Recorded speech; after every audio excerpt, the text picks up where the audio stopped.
দাদা, হ্যাঁ, এই রাস্তাটা কোথায় যাবে? এই রাস্তা তো যাবে শুকুরপুকুর।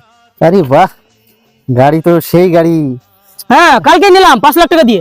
আরে বাস, তাহলে তো প্রচুর টাকা আছে মনে হচ্ছে তোমাদের। হ্যাঁ, টাকা পয়সার কোনো সব নেই বাবা, প্রচুর টাকা। তাই? আমার অ্যাকাউন্টে রয়েছে মোটামুটি 5 লাখ মতো। এই যে কালকে দিল 3 লাখ টাকা দিয়ে ফোন কিনে। আরে বাস, বিশাল ব্যাপার তো। হুম প্রচুর টাকা আছে মনে হচ্ছে।